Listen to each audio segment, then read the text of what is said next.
बहुत समय पहले की बात है। एक नगर में एक धनी सेठ रहा करता था। उस सेठ के पास सभी प्रकार की सुख सुविधाएं थीं, लेकिन उसके कोई संतान नहीं थी।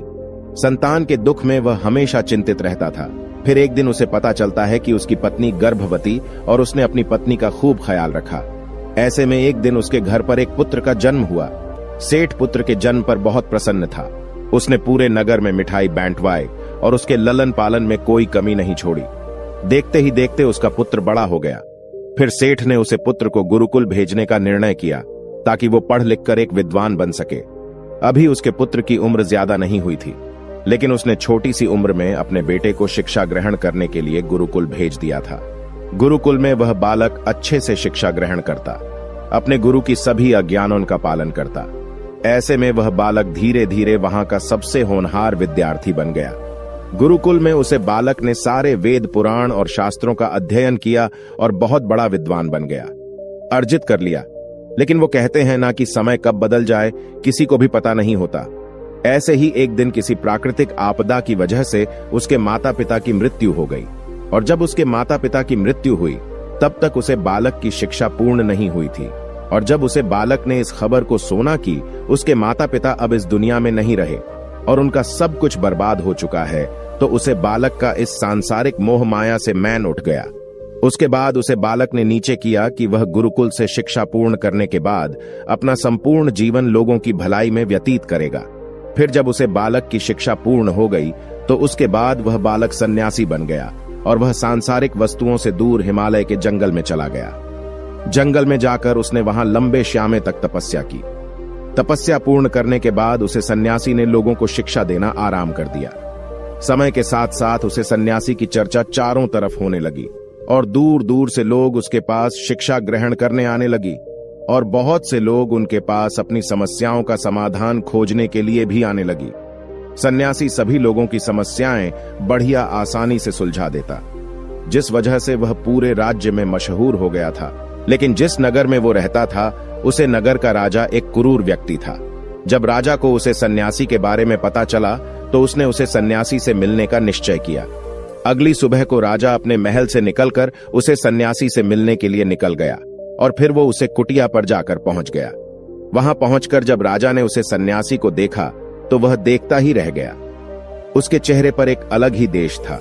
जब वह सन्यासी के पास पहुंचा तो उसे बड़ी अपार शांति का अनुभव हुआ। उसे राजा ने उसे सन्यासी को प्रणाम किया और मेरे पास बैठ गया और उसे वार्तालाप करने लगा। वो राजा पहले ही मुलाकात में उसे सन्यासी के व्यक्तित्व से इतना प्रभावित हुआ कि उसने उसी समय से अच्छाई की राह पर चलने की ठन ली, और मैन ही मैन सोचने लगा कि इतनी छोटी सी मुलाकात में यह सन्यासी मुझे इतना बदल सकता है, तो अगर यह हमेशा मेरे साथ ही रहने लगे तो मेरी तो जिंदगी बदल जाएगी। और यही सोचकर राजा सन्यासी से अपने महल चलने के लिए आग्रह करने लगा। राजा का आग्रह सुनकर सन्यासी माना नहीं कर पाया और वो राजमहल चलने को तैयार हो गई। फिर राजा सन्यासी को लेकर राजमहल की ओर चल दिया। राजमहल पहुंचने पर राजा ने सन्यासी का खूब आदर सत्कार किया, और उसके बाद राजा ने सन्यासी को एक सही कमरे में भोजन करवाया। भोजन के पक्ष सन्यासी ने राजा को धन्यवाद दिया और राजा से जाने की आज्ञा मांगी। यह सुनकर राजा ने कहा कि आप हमारे बाग में जब तक चाहे तब तक रह सकते हैं। आपको यहाँ पर किसी भी प्रकार की कोई असुविधा नहीं होगी, और आप यहाँ रहेंगे तो हमारी प्रजा को भी अच्छा लगेगा और हमें भी अच्छा लगेगा। यह सुनकर सन्यासी ने राजा का प्रस्ताव स्वीकार कर लिया। उसके बाद राजा ने सेवकों से कहा कि सन्यासी महाराज के लिए बगीचे में रहने का, खाने का और वस्त्र आदि का प्रबंध किया जाए। राजा की आज्ञा के अनुसार सेवकों ने एक सुंदर सी कुटिया का निर्माण कर दिया। उसके बाद वह सन्यासी उसी कुटिया में रहने लगी। सन्यासी को उसे कुटिया में रहते रहते कहीं साल बीत गए, और इस दौरान राजा ने उनकी खूब सेवा की। परंतु कई सालों बाद एक दिन राजा और रानी को आवश्यक कार्य के लिए दूसरे राज्य जाना पड़ा, लेकिन उन्होंने एक सेवादार को सन्यासी की सेवा के लिए नियुक्त कर दिया। परंतु वह सेवादार राजा के जाने के बाद बीमार पड़ गई और अपने घर चला गया, और कभी लौटकर वापस नहीं। तो सन्यासी ने क्रोध में आकर उसे राजा को खूब सुनाया हो। राजा से कहा कि ही राजन, जो जिम्मेदारी तुम पूरी नहीं कर सकते तो वह उठाते ही क्यों हो। तब राजा ने सन्यासी से क्षमा मांगते हुए कहा कि ही भगवान, यदि मुझसे कोई भूल हो गई हो तो मैं उसके लिए आपसे क्षमा मांगता हूँ। मुझे क्षमा कर दीजिए और आप अपना क्रोध शांत कीजिए और मुझे बताइए कि आखिर हुआ क्या है। यह सुनकर उसे सन्यासी ने कहा कि तुम्हारे जाने के बाद मुझे यहां पर किसी ने भोजन नहीं दिया और मैं बहुत दिनों तक भूखा ही रहा। मुझे यहां पर आकर किसी ने पूछा तक नहीं कि मैं किस हाल में हूं। यह सुनकर राजा ने सन्यासी से क्षमा मांगी और कहा कि ही भगवान, आज के बाद में ऐसी कोई भी गलती नहीं होगी। फिर कुछ देर बाद मामला शांत हो गया। जब राजा और सन्यासी के बीच वार्तालाप हो रही थी तो रानी भी यह सब वार्तालाप चुपके सुन रही थी और सब कुछ देख रही थी। उसके बाद राजा ने उसे सन्यासी को कोई भी शिकायत का मौका नहीं दिया और उसकी खूब सेवा की। परंतु कुछ दिनों बाद राजा को फिर किसी आवश्यक कार्य से अपने राज्य से बाहर जाना पड़ा। लेकिन इस बार राजा ने राज्य से बाहर जाने से पहले अपनी रानी को कहा कि जब तक मैं नहीं आऊं तब तक आप स्वयं सन्यासी की देखभाल करोगी। यह सुनकर रानी ने कहा कि जी महाराज, आप निश्चित होकर जाइए, मैं सन्यासी महाराज की अच्छे से देखभाल करूंगी। उसके बाद रानी हर रोज भोजन बनाकर सन्यासी महाराज को भेज देती थी। लेकिन एक दिन रानी नहाने के लिए चली गई और सन्यासी को भोजन देना भूल गई। सन्यासी ने काफी देर तक भोजन का इंतजार किया, लेकिन जब भोजन नहीं आया तब सन्यासी सोच में पड़ गया कि आज खाना क्यों नहीं आया। उसके बाद सन्यासी ने सोचा कि वह खुद महल में जाकर देखेगा कि आखिर अब तक खाना कंटिन्यू नहीं आया, और फिर वह महल पहुंच गया। जब वह महल के अंदर पहुंचा तो वहां उसकी नजर रानी पर पड़ी। रानी के लंबे लंबे गाने काले केस जो कि उसकी कमर पर लहरा रही थी, उसकी कजरारी आंखें जो देखने मात्रा से ही घायल कर दे, उसकी हिरानी जैसी चाल, रानी के इतने सुंदर रूप को देखकर सन्यासी चिकित्स हो गया और रानी की सुंदरता सन्यासी के मैन में घर कर गई और वह वहां से बिना कुछ कहे ही अपनी कुटिया में लौट आया। सन्यासी रानी के रूप की सुंदरता को भुला ना सका और वह खाना पीना छोड़कर अपनी कुटिया में पड़ा रहा। उसने कई दिनों तक कुछ भी नहीं खाया, जिस वजह से वह बहुत कमजोर हो गया। फिर कुछ समय बाद राजा वापस लौटे और जब उसे सन्यासी की हालत का पता चला तो वह सीधे सन्यासी के पास पहुंच गए और बोले कि ही भगवान, क्या बात है, आपको क्या हो गया और आप इतने कमजोर कैसे हो गए? चिंता है और आप किस गहरी सोच में डूबे हो? क्या मुझसे कोई भूल हो गई है? तब सन्यासी ने कहा कि नहीं राजन, आपसे कोई भूल नहीं हुई है। यह सुनकर राजा ने कहा, तो फिर क्या बात है, आप मुझे बताइए, मैं आपकी परेशानी जरूर दूर करूंगा। यह सुनकर सन्यासी ने राजा से कहा कि ही राजन, मैं आपकी रानी की अद्भुत सुंदरता को देखकर उनकी सुंदरता के फेर में पड़ गया हूं और अब मैं रानी की बिना जिंदा भी नहीं रह सकता। यह सुनकर राजा हैरान हो गया और कुछ देर सोचने के बाद राजा ने उसे सन्यासी से कहा, मैं आपको रानी दे दूंगा। यह सुनकर सन्यासी बहुत पसंद हुआ। फिर राजा सन्यासी को लेकर महल चले गए और जब राजा और सन्यासी महल पहुंचे तो उसे दिन रानी ने अपने सबसे सुंदर वस्त्र और गहने पहने हुए फिर राजा रानी के पास पहुंचे और राजा ने रानी से कहा कि कोई सन्यासी की मदद करनी चाहिए। यह बहुत कमजोर पड़ गए हैं और मैं नहीं चाहता कि किसी ज्ञानी पुरुष की हत्या का कलंक मेरे सर पर लगे। उसके बाद राजा ने रानी से पूछा कि क्या आप यह पाप अपने सर पर लेना चाहती हैं? राजा की यह बात सुनकर रानी ने राजा से पूछा कि आखिर इन सन्यासी के इस दुख का कारण क्या है। तो राजा ने रानी से कहा कि सन्यासी आपकी अद्भुत सुंदरता के दीवाने हो गए हैं। राजा की यह बात सुनकर रानी ने कहा कि राजन, आप चिंता मत करिए, अब आप सब कुछ मेरे ऊपर छोड़ दीजिए। मुझे पता है कि मुझे अब क्या करना है। उससे आपके ऊपर ना तो सन्यासी की हत्या का पाप लगेगा और ना ही उससे मेरे पवित्र धर्म का नाश होगा। रानी की यह बात सुनकर राजा ने रानी को सन्यासी को सौंप दिया। उसके बाद सन्यासी रानी को लेकर कुटिया पर पहुंचे। जब रानी सन्यासी की कुटिया पर पहुंची तो रानी ने सन्यासी से कहा कि हमें रहने के लिए घर चाहिए, हम इस झोपड़ी में नहीं रह सकते। यह सुनकर सन्यासी राजा के पास गया और राजा से जाकर बोला कि हीराजान, हमें रहने के लिए घर चाहिए। सन्यासी की बात सुनकर राजा ने उनके लिए घर का प्रबंध कर दिया। फिर सन्यासी रानी को लेकर घर पहुंचा।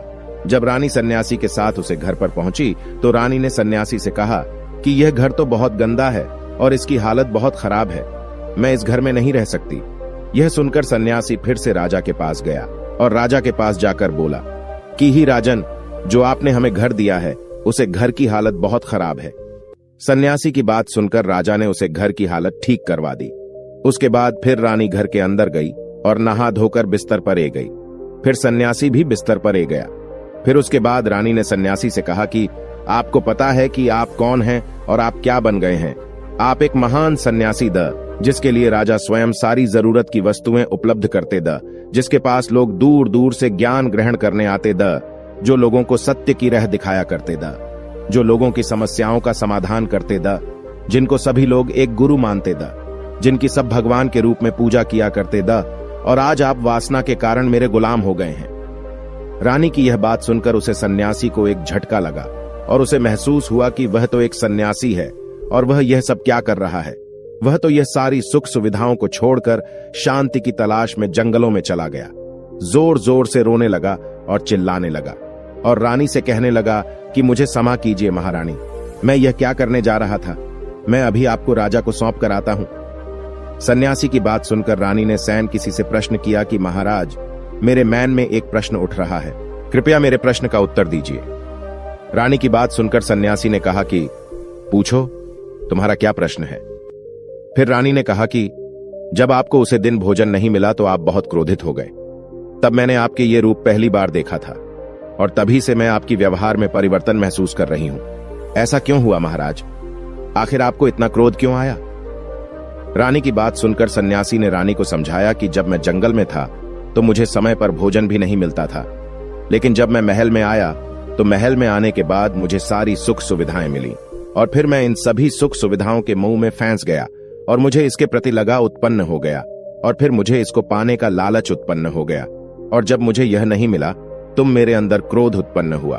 फिर सन्यासी ने कहा कि महाराज, सच तो यह है कि अगर इच्छा पूरी नहीं हो तो क्रोध उत्पन्न होता है और अगर इच्छा पूरी हो जाए तो लालच पच जाता है। फिर सन्यासी ने रानी से कहा, यह इच्छा की पूर्ति ही मुझे वासना के द्वार तक लेकर आई है और मैं आपके प्रति आकर्षित हो गया। इसके बाद वो सन्यासी रानी को लेकर राजा के पास गया और बोला कि राजन, मुझे क्षमा कर दीजिए, मुझे अपनी गलती का एहसास हो गया है। यह लो, आपकी रानी, मुझे यह सब नहीं चाहिए। मैं अपनी इच्छा के वासीबुट होकर यह गलत कार्य करने जा रहा था और अपने जीवन को बर्बाद कर रहा था, लेकिन अब मुझे सब कुछ समझ ही गया है। उसके बाद उसे सन्यासी ने कहा कि ही राजन, मनुष्य की बर्बादी का कारण उसकी 4 आदतें बनती है और दुनिया की हर एक व्यक्ति के अंदर यह 4 अवगुण होते हैं, लेकिन जो व्यक्ति इन पर नियंत्रण का लेता है वह दुख और परेशानियों से बच जाता है। वहीं जो व्यक्ति इन 4 दोस्तों पर नियंत्रण नहीं कर पाता है वो बर्बाद होने के कगार पर पहुंच जाता है। यह सुनकर राजा ने कहा कि महाराज, आप मुझे वो 4 आदतें बताइए जिससे कि मनुष्य की बर्बादी हो जाती है। फिर सन्यासी ने राजा को मनुष्य को बर्बाद करने वाली आदतों के बारे में बताया कि ही राजन, मनुष्य को बर्बाद करने वाली पहली आदत है इच्छा, क्योंकि इच्छा ही दुनिया की हर एक व्यक्ति के अंदर सबसे पहला अवगुण होता है और जो व्यक्ति अपनी इच्छाओं को नियंत्रण में नहीं रख पाता है वह जीवन के किसी भी क्षेत्र में सफल नहीं हो पाता है, क्योंकि जैसे ही उसकी एक इच्छा पूरी होती है वह दूसरी की ओर बढ़ाने लगता है और दूसरी पूरी होती है तो तीसरी इच्छा उसके मन में जागृत हो जाती है और फिर ऐसे करते करते इच्छाओं पर नियंत्रण ऐन होने के कारण इसी जाल में ऊर्जा रहता है और दुखी सकता है। इसीलिए राजन, जब हम इच्छाओं पर नियंत्रण का लेते हैं तो हम हमारे मन पर भी नियंत्रण का लेते हैं और जब हमारा मन हमारे बस में होता है तो हमें सुखी सुखी प्राप्ति होती है। फिर जो हम चाहते हैं वही हमारे साथ होता है। फिर सन्यासी कहता है कि ही राजन, मनुष्य को बर्बाद करने वाली दूसरी आदत है वासना। वासना का जन्म हमारे मन में उठने वाली इच्छाओं से होता है। जिस प्रकार इच्छा का कोई अंत नहीं होता और मनुष्य वासना के जाल में फंसता ही चला जाता है, वासना के वशीभूत होकर मनुष्यों को कुछ भी नजर नहीं आता है। आज तक जितनी भी लड़ाइयां हुई हैं, उनका सबसे बड़ा कारण स्त्री को पाने की इच्छा ही रही है। स्त्री के प्रेम में वशीभूत होकर राजा महाराजाओं ने आज से पहले बहुत सारे युद्ध किए हैं। रावण ने संसार का सबसे बुद्धिमान व्यक्ति था, लेकिन उसने भी माता की सुंदरता की। फिर मैं आकर अपना सब कुछ बर्बाद कर लिया। उसकी मृत्यु का कारण एक स्त्री ही बनी थी। कहीं राजा महाराजा तो युद्ध में इसलिए हार गए क्योंकि वो लोग स्त्रियों से रासलीला रचने में ही रह गए। ईश्वर ने तो स्त्री की उत्पत्ति इस संसार को बढ़ाने के लिए की है, लेकिन आजकल लोगों ने इसे अपनी वासना का शिकार बना लिया है, अपने मनोरंजन का साधन समझने लगे हैं और जब उन्हें अपना यह मनोरंजन नहीं मिलता तो वो पागल हो जाते हैं और ना जाने क्या क्या कर बैठते हैं। इसीलिए ही राजन, जितना हो सके उतना वासना से दूर रहना चाहिए। फिर सन्यासी कहता है कि हिरजान, मनुष्यों को बर्बाद करने वाली तीसरी आदत है क्रोध, क्योंकि जब मनुष्य की वासना की पूर्ति नहीं होती है तो उसके अंदर क्रोध उत्पन्न हो जाता है और जब व्यक्ति को क्रोध आता है तो उसे पर उसका नियंत्रण नहीं होता है और फिर वो क्रोध में आकर कहीं गलत निर्णय ले लेता है। वो दूसरों को भला बुरा का देता है, गलियां निकल देता है और जब उनका क्रोध शांत होता है तो उन्हें अपनी गलती का एहसास हो जाता है, लेकिन तब तक तो सब कुछ बर्बाद हो चुका होता है। क्रोध के कारण मनुष्य के कहीं बने बनाए काम भी बिगड़ जाते हैं। जब मनुष्य के भीतर क्रोध उत्पन्न होता है